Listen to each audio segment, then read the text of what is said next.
Hi friends. So very fabulous Friday to all my friends. जैसे मैंने आपको commit किया था कि हर फ्राइडे में आपके लिए एक नई कहानी लेके आऊँगी, तो इस शुक्रवार पिछले शुक्रवार की तरह ही मैं एक बहुत ही प्यारी सी कहानी आपके लिए लेके आई हूँ। दोस्तों, हमारी ज़िंदगी में कुछ रिश्ते अनमोल होते हैं जिनमें ना कभी कोई लेन देन होता है, ना कभी कोई नोक झोंक होती है, ना कभी कोई लड़ाई झगड़ा, ना रूठना मनाना। ऐसे रिश्ते बस बन जाते हैं और कभी नहीं टूटते।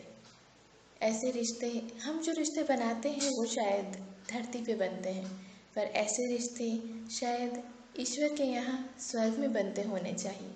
ऐसे ही एक प्यारे से और मासूम से रिश्ते की कहानी है गंजू। गंजू और ऋषिता को मिले हुए लगभग 10 साल बीत चुके हैं। ऋषिता किसी ख्याल में खोई हुई है। ऋषिता जैसे बहुत ही गहरी चिंता में है और कुछ सोच में डूबी हुई। तभी से अचानक ऋषिता के फ़ोन की घंटी बजती है और ऋषिता का ध्यान जैसे भंग हो जाता है। ऋषिता फ़ोन की तरफ बढ़ती है और जैसे कॉल पिक करने जाती है, देखती है कि कॉल किसी अननोन नंबर से है। ऋषिता 2 मिनट सोचने के बाद में फ़ोन उठाती है। सामने से आवाज़ आती है, ऋषिता। हेलो ऋषिता। हाँ, मैं ऋषिता बोल रही हूँ। ऋषिता, मैं गंजू की मम्मी बोल रही हूँ। अरे आप, कैसी हैं आप? और गंजू कैसा है? ऋषिता के चेहरे पे जैसे लाली घुल गई हो। ऋषिता की हर मुस्कान हजारों हजार माइल जितनी लंबी हो चुकी थी। उसके बाद क्या, जैसे जिस चीज़ के बारे में या जिस इंसान के बारे में ऋषिता गहरे मनन में थी, वो सामने आ चुका था। वो था गंजू। गंजू और ऋषिता की मुलाकात आज से कुछ 10 साल पहले हुई थी। गंजू एक नंबर का खिलवाड़ी शैतान बच्चा जो पहली क्लास में पढ़ता था, जब अपनी ऋषिता दीदी से मिला था। गंजू सारे मोहल्ले में बस एक ही नाम था, शैतानों का, गंजू। दूसरे की साइकिल उठा के ले जाना और सारे मोहल्ले में घुमाना और फूटे घुटनों से घर लौट के आना, ऊपर की छत से छलांग लगा के नीचे के छज्जे में कूदना और गली के कुत्तों को दौड़ाना, स्कूल की शर्ट नीली काली पीली हर रंग की बना देना और साथ साथ में गालों को भी मिट्टी के रंग से रंग लेना गंजू की खासियत हुआ करती थी। गंजू एक बहुत ही शैतान लड़का था और सारा मोहल्ला उसकी हरकतों से वाकिफ था। गंजू और रुचिता की मुलाकात कुछ इस तरह से हुई थी कि रुचिता और उसकी 2 दोस्त ध्वनि और अवनी गंजू के मकान के ऊपर वाले हिस्से में रेंट पर रहने आए थे। अवनी थोड़ी गुस्सैल थी पर मन की बहुत अच्छी, जबकि ध्वनि अपने आप में रहने वाली में से एक थी। ऋषिका का स्वभाव इन दोनों से थोड़ा सा अलग था। ऋषिका थोड़ी चंचल और मासूम मन की थी और थोड़ी सी खिलवाड़ी भी थी। तो जब गंजू इन तीनों से मिला तो तीनों को कहता था अवनी दीदी, ऋषिका दीदी और ध्वनि दीदी। अवनी दीदी और ऋषिका दीदी ध्वनि दीदी से उसकी खास जमती नहीं थी, क्योंकि उनका स्वभाव गंजू के स्वभाव से कुछ मेल नहीं खाता था। जबकि ऋषिका उसकी एक बहुत अच्छी दोस्त हुआ करती थी। ऋषिका दीदी सुबह से शाम तक गंजू के चिमों पे बस एक ही नाम हुआ करता था। जैसे सुबह उठता था, आँख मिचोल के सीधे ऋषिका दीदी के दरवाजे पे नॉक होती थी और उसके बाद क्या, अवनी अक्सर दरवाज़ा खोला करती थी। तू फिर सुबह सुबह आ गया, अभी तूने ब्रश तक नहीं किया है, चल जा वापस, रेडी हो और स्कूल जा, पढ़ने में ध्यान लगाया कर। ऋषिका दीदी नहीं है क्या? ऋषिका दीदी ऋषिका दीदी स्कूल गई, तू भी जा करके अक्सर अवनी उसे भगा दिया करती थी। फिर क्या, यही सिलसिला हर रोज़ होता था। जैसे गंजू स्कूल से रिटर्न आता था, सीधे अपने गंदे मैले स्कूल यूनिफॉर्म के साथ में ऋषिका के बाहर वाले कमरे के बाहर वाली बालकनी में खेलने में लग जाता था और तब तक वहाँ खेलता था जब तक ऋषिका जॉब से रिटर्न ना आ जाए। ये तीनों लड़कियां जॉब करती थी, जिसमें से ऋषिका सबसे पहले घर पे लौटती थी। जैसे ही ऋषिका घर पे लौटती थी, गंजू ऋषिका के साथ में खेलता था, बातें करता था, उसके सारे कमरे में इधर से उधर धम पछाल करता था। और उसके बाद में ऋषिका की बैग के साथ में, ऋषिका की चीज़ों के साथ में, ऋषिका की बुक्स के साथ में खेला करता था। ऋषिका से बहुत सारी प्यारी प्यारी बातें किया करता था। ये हर रोज़ का सिलसिला था। छुट्टियों के दिन तो गंजू घर जाया ही नहीं करता था। खाना भी ऋषिका दीदी के साथ में और खेलना भी ऋषिका दीदी के साथ में। और छत के नीचे वाला कमरा यानी ऋषिका का कमरा तो समझो उसका ही हो। छत ऋषिका के कमरे से छत की ओर जाने वाली सीढ़ियों पे जब एक दिन छुट्टी का दिन था, तब गंजू जंप लगा लगा के नीचे की ओर उतर रहा था। तभी अचानक से गंजू का पैर फिसला और गंजू ने अपने आप को तो संभाल लिया, पर सीढ़ियों के किनारे पे कुछ ऊंचाई पे रखी हुई एक मूर्ति पे उसका पैर जा टकराया। मूर्ति से जैसे ही उसका पैर टकराया, मूर्ति नीचे जा गिरी और चकनाचूर हो गई। इस टूटी हुई मूर्ति के टुकड़े टुकड़े देख के ऋषिका का मन थोड़ा सा अपसेट हो गया। क्यों? क्योंकि ये मूर्ति उसके एक खास दोस्त ने उसे उसके जन्मदिन के तोहफे में दी थी। तभी से दरवाजे पे नॉक की आवाज़ हुई। ऋषिका ने जैसे दरवाज़ा खोला, देखा अवनी जल्दी आ चुकी थी। अवनी जैसे ही कमरे में आई, उसने फर्श पे बिखरे पड़े मूर्ति के चकनाचूर टुकड़ों को देखकर चौंक गई। उसके बाद क्या था? तुझे कितनी बार कहा है मस्ती मत किया कर। तुझे किसने कहा था ऊपर चढ़ने के लिए? इसने ही तोड़ा होगा, है ना अवनी? हाँ वो। तू तो बोल ही मत। और तूने कैसे तोड़ा इसे? तुझे समझ नहीं आता कैसे खेलते हैं? तुझे ढंग से खेलना नहीं आता और तू हमारे कमरे में आता ही क्यों है? चल जा यहाँ से। अरे अवनी, अरे कुछ नहीं, तू तो बोल ही मत। हमेशा तू ही उसे सर पे चढ़ा के रखती है। पढ़ता लिखता कुछ नहीं है, कल को फेल होगा तो उसके पेरेंट्स तुझे ही बोलेंगे। तू जा यहाँ से, चल करके अम्मी ने उसे कमरे से निकाल दिया। ऋषिका ने गंजू के घबराए हुए चेहरे को देखा था, पर गंजू को बाहर जाने की बात कोई शिकस्त नहीं थी, क्योंकि शैतानी तो उसके खून में बहती थी। और जब अवनी दीदी ने कुछ नहीं कहा, जब अवनी दीदी ने बहुत कुछ कहा तो उसे कुछ फ़र्क नहीं पड़ा। क्यों? क्योंकि अवनी दीदी की डांट तो उसके लिए रोज़ की थी। लेकिन ऋषिका को फ़र्क पड़ा था। ऋषिका को वो मूर्ति टूटने का दुख नहीं था। ऋषिका को एक बात का एहसास हुआ कि गंजू सच में खेलने के चक्कर में पढ़ाई नहीं कर रहा था। हमेशा एग्ज़ाम्स में फ़ेल हुआ करता था और रिपोर्ट कार्ड लाकर अवनी को दिखाया करता था। किसी में 1 नंबर, किसी में 2 नंबर और किसी में 4 नंबर। इससे ऊपर गंजू मार्क्स नहीं लाया करता था। अवनी को जैसे उस दिन एक इंसाइट हुई। दूसरे दिन अवनी ने गंजू को समझाने के लिए बिठाया। उससे पहले बहुत प्यार से बातें की और फिर उसे कहा, देख गंजू, तुझे बड़ा होके कोई बड़ा इंसान बनना है। तेरी मम्मी के लिए, पापा के लिए, तेरी दीदी के लिए हमारा नाम रोशन करना है। तू नहीं चाहता कि तू डॉक्टर, इंजीनियर या ऐसा कोई बड़ा इंसान बने? गंजू जैसे बस सर झुकाए उसकी बातें सुन रहा था।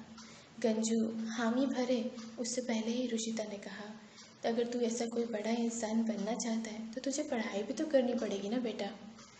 तो गंजू ने तुरंत ही जवाब दिया, दीदी मुझे इतना बड़ा आदमी नहीं बनना, मुझे तो बस ऑटो ड्राइवर बनना है और ज़्यादा से ज़्यादा मैं ट्रेन चला लिया करूँगा। कितनी बड़ी होती है ना, ऑटो तो छोटी होती है, उसमें सिर्फ 3 पैसेंजर बैठते हैं। मेरी खुद की ट्रेन होगी तो सोचो कितने पैसेंजर बैठेंगे। और जैसे जैसे ऋषिका को लगा कि उसकी कही हुई सारी बातें चिकने घड़े पे पानी थी। गंजू किसी बात को लेके तैयार नहीं था।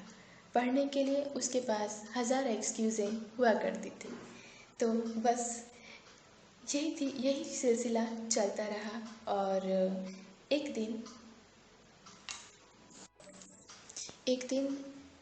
ऋषिका का एक अच्छा दोस्त विजय उसके कमरे पे उससे मिलने आया हुआ था। तब गंजू वहीं पे था। गंजू को इंट्रोड्यूस कराते हुए ऋषिता ने विजय को बताया कि ये मेरा छोटा भाई गंजू है और गंजू ये विजय भैया हैं। थोड़ी देर बात करने के बाद जब ऋषिका ने विजय को अलविदा कहा, उसके बाद गंजू ने ऋषिका से कहा, दीदी एक बात कहूँ। ऋषिका ने कहा, हाँ कहो। दीदी ये भैया अच्छे नहीं थे। क्यों? दीदी आप लड़कों पे इतना भरोसा मत किया करो, और हाँ उनकी बाइक पे बैठ के तो बिल्कुल मत जाना। क्यों? लड़के अच्छे नहीं होते दीदी, आप इतना विश्वास मत किया करो उन पे। अच्छा। ऋषिका, ये बात सुनते ही ऋषिका के चेहरे पे मुस्कुराहट आ गई। 8 साल की, 6 साल की छोटी सी उम्र में इतनी बड़ी बात जो उसने कही थी। ऋषिका ने ये बात गंजू की माँ को भी बताई और वो भी खूब हंसी। इसके बाद में गंजू और ऋषिका लगभग कई त्यौहार साथ में मना चुके थे। साल के सभी त्यौहार लगभग खत्म होने वाले थे। रक्षाबंधन पे अक्सर ऋषिका एक दिन पहले ही गंजू को राखी बांध दिया करती थी, क्योंकि अगले दिन उसे उसके घर जो जाना होता था। इस तरह से ये एक अनडिफाइंड रिलेशनशिप एक डिफाइंड रिलेशनशिप में बदल चुका था। दशहरे का त्यौहार था, ऋषिका की छुट्टी थी, वो सोई हुई थी। तभी ऋषिका के दरवाजे पे नॉक नॉक की आवाज़ हुई। ऋषिका दीदी, ऋषिका दीदी, ऋषिका दीदी दरवाज़ा खोलो। ऋषिका ने हाँ कहो कहते हुए दरवाज़ा खोला। क्या हो गया? गंजू का उदास चेहरा देखा। अरे क्या हुआ तुम्हें? इतना अपसेट क्यों हो? दीदी मेरा रावण नहीं बन रहा है। अरे तुम रावण बना रहे हो? हाँ, इस बार मैंने और मेरे दोस्तों ने डिसाइड किया है कि हम लोग रावण जलाएंगे। हमने रावण के हाथ, पेट और सर बना लिया है, पर जब हाथ जोड़ते हैं तो सर गिर जाता है, और जब सर जोड़ते हैं तो पेट नहीं जुड़ता, और अपने पैरों पे तो वो बिल्कुल भी खड़ा नहीं रह रहा। आप हमारी हेल्प करोगे? ऋषिता ने मुस्कुराते हुए कहा, हाँ चलो तुम सब यहीं आ जाओ। ऋषिका के कमरे के बाहर वाले छज्जे में गंजू और उसके दोस्त इकट्ठा हुए। उसके बाद क्या था, ऋषिका ने पेपर से रावण उनके लिए बनाया, जिसके सर टिके रहे, और 10 छोटे बड़े सर बनाए, जिसे एक लकड़ी की स्टिक पर चिपका दिया। उसके बाद उसकी आँख, नाक, मूंछ जो भी था डेकोरेट कर दिया। ये रावण का कद गंजू के कद से भी आधा था, लेकिन गंजू अपना रावण पाके बहुत खुश था। गंजू ने अपनी मम्मा से भी रिक्वेस्ट कर दी थी, मम्मा हम लोगों को फीस चाहिए, जैसे ही हम रावण जलाएंगे हमें जलेबी खानी है। तो उसकी माँ ने भी अग्री किया, और उसने सभी के लिए, मतलब जितने बच्चे थे और हम, वो जो 3 रूममेट्स थी, उन तीनों रूममेट्स के लिए बाहर से नाश्ता और जलेबियों का इंतज़ाम किया हुआ था।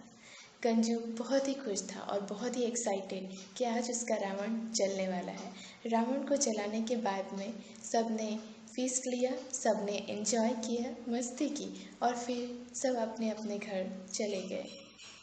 कुछ ही दिनों बाद ऋषिता जैसे ही ऑफिस से लौटी, गंजू की माँ ने ऋषिका को रोकते हुए कहा, ऋषिका तुम्हारे लिए एक पोस्ट आई है। ऋषिका ने वहीं खड़े पोस्ट को ओपन करके देखा। फिर उसने कुछ कहा नहीं, जैसे एक उदासी सी उसके चेहरे पे छा गई थी। ऋषिका को पूछते हुए गंजू की माँ ने कहा, क्या हुआ? ऋषिका ने कहा, कुछ नहीं, बस मैं चलती हूँ, फिर आऊँगी। ऋषिका अपने कमरे की ओर चली गई। ये पोस्ट में ऋषिका का ट्रांसफ़र लेटर था। ऋषिका को अलीगढ़ जाना था अपने करियर की आगे के जर्नी के लिए। पर ऋषिका ये बात गंजू की माँ को तुरंत बता नहीं पाई, क्योंकि वो भी एक सदमे में थी। ऋषिका उदास थी। एक बहुत ही प्यारा सा रिश्ता, एक बहुत ही मासूम सा रिश्ता जो वहाँ पे नर्चर हो रहा था, जिसकी खुशी उसे जीने का और लड़ने का हौसला दिया करती थी, वो खुशी से वो दूर जा रही थी। उसे पता था कि उसे जाना ही होगा। ऋषिका ने डिसाइड किया, और ऋषिका ने फिर गंजू की माँ से अगले ही दिन ये बात बता दी, क्योंकि आखिर वो मकान मालिक थे, उन्हें 1 महीने पहले बताना भी तो ज़रूरी था। जैसे ही गंजू की माँ को ये बात पता चली, गंजू की माँ ने ऋषिका से कहा, गंजू को मत बताना। ऋषिका ने कहा, मैं भी नहीं बताना चाहती। पर जाने के 1-2 दिन पहले उसे ज़रूर बता दूँगी। ऋषिका जाने वाली थी। इस बात का एहसास सिर्फ ऋषिका को था। ऋषिका का बिहेवियर कंचू के साथ थोड़ा और क्लोज हो चुका था। थोड़ी और सलाह उसे वो दिया करने लगी थी। थोड़ा और लेके उसे खेलने के साथ साथ पढ़ाया भी करती थी कि कंजू उसे भूल जाए। कंजू खेलने के साथ साथ पढ़ने पे भी ध्यान दे। हो सके उससे उतना दूर भी रहने की कोशिश किया करती थी। अवनी अगर उसे डांट के भगा देती तो ऋषिका कुछ न कहती। अवनी को भी ये बात समझ आने लगी थी, लेकिन जाना ज़रूरी जो था। कई बार हमें बहुत ही प्यारे और क्लोज रिश्तों को छोड़ के आगे बढ़ना पड़ता है। क्यों? क्योंकि अगर हम आगे नहीं बढ़े तो हम वहीं रुक जाएंगे। और इसे हम मजबूरी कहें या डेस्टिनी कहें, किस्मत कहें, इसे क्या कह सकते हैं। ऋषिता के जाने के अगले दिन लगभग 8 बजे शाम को ऋषिका ने डिसाइड किया कि वो कंजू को आज बता देगी कि वो जाने वाली है। ऋषिका कंजू के घर पहुंची। उसने डोर नॉक किया।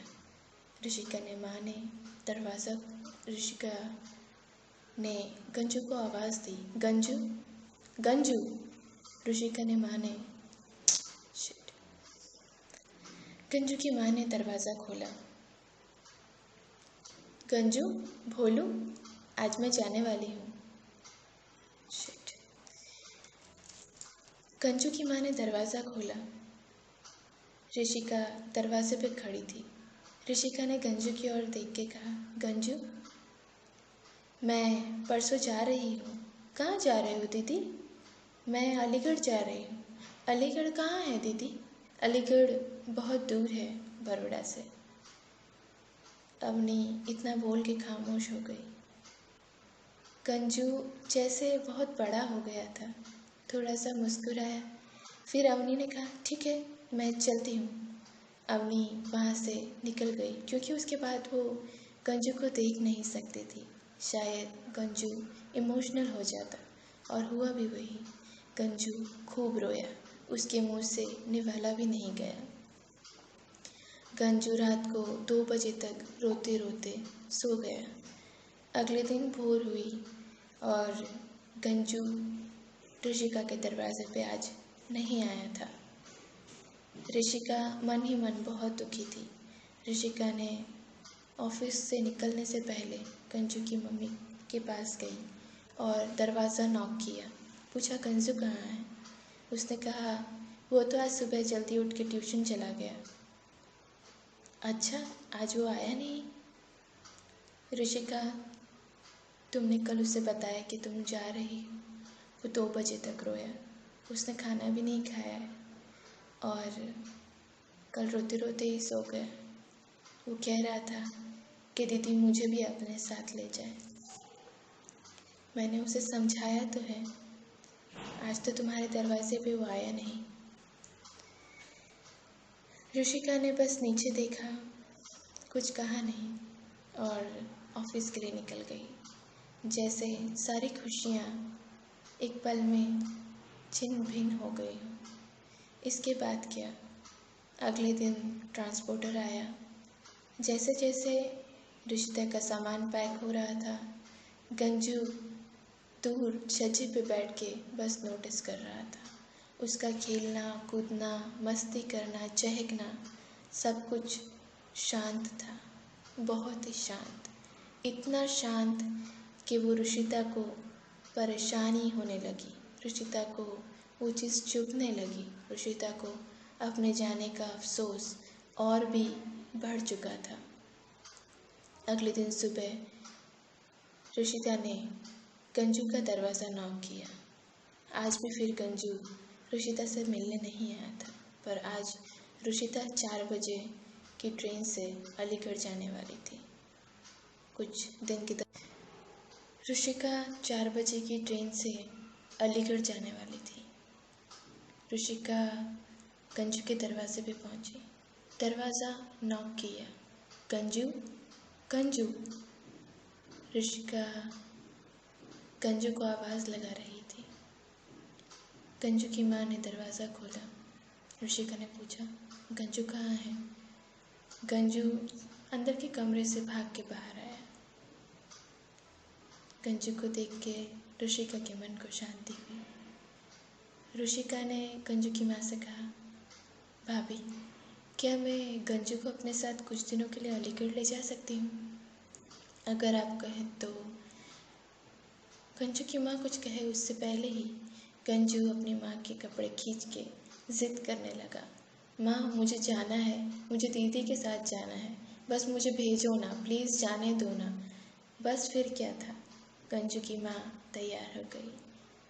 जैसे ही 4 बजे की ट्रेन के लिए ऋषिका निकलने वाली थी, गंजू ने भी अपना सामान पैक कर लिया था। गंजू के मम्मी पापा गंजू और ऋषिका को छोड़ने रेलवे स्टेशन आए थे। गंजू विंडो सीट पे बैठा था, बहुत ही खुश था और जैसे उसका चहकना महकना लौट आया था। अपने माता पिता को अलविदा कहते हुए ट्रेन की व्हिसल बजने के बाद दोनों अलीगढ़ के लिए निकल चुके थे। बस इतनी सी ही थी ये कहानी। तो आप मुझे ज़रूर बताइएगा कि आपको मेरी कहानी कैसी लगी, और हाँ, कहानी अगर पसंद आए तो प्लीज़ लाइक करना ना भूलें। और दूसरी बात कि आपके कमेंट्स और सजेशंस की मैं वेट कर रही हूँ, जिससे मैं अपनी स्टोरीज़ को और इम्प्रूव कर सकूँ। तो प्लीज़ अपने कमेंट्स और सजेशन ड्रॉप करना ना भूलें। Thank you so much. Bye bye for now, see you next time.